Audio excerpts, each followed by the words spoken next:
Senators say they fear the NRA and the gun lobby.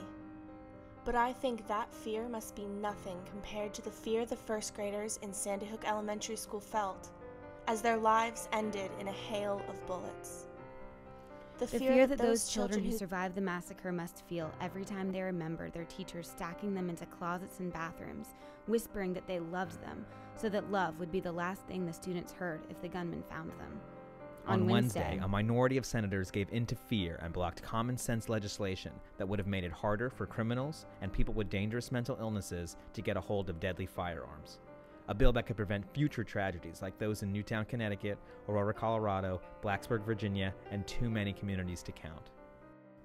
Some of the senators who voted against the background check amendments have met with grieving parents whose children were murdered at Sandy Hook in Newtown.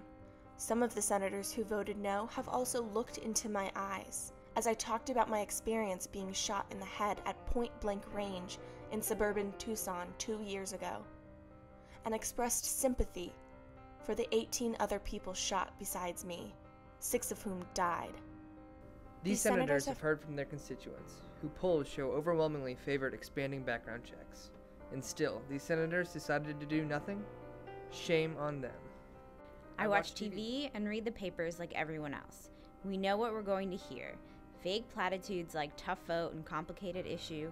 I was elected 6 times to represent Southern Arizona in the state legislature and then in Congress. I know what a complicated issue is. I know what it feels like to take a tough vote. This was neither. These senators made their decision based on political fear and on cold calculations about the money of special interests like the National Rifle Association, which in the last election cycle spent around $25 million on contributions, lobbying, and outside spending.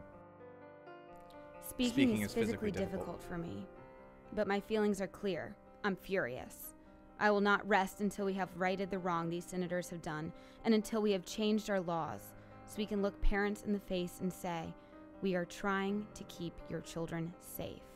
We cannot allow the status quo, desperately protected by the gun lobby so that they can make more money by spreading fear and misinformation, to go on. I'm asking every reasonable American to help me tell the truth about the cowardice these senators demonstrated.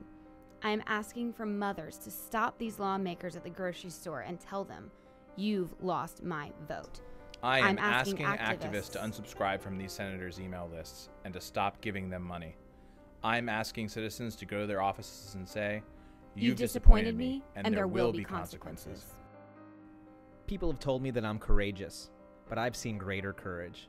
Gabe Zimmerman, my friend and staff member in whose honor we dedicated a room in the United States Capitol this week, saw me shot in the head and saw the shooter turn his gunfire on others. Gabe ran toward me as I lay bleeding, toward gunfire.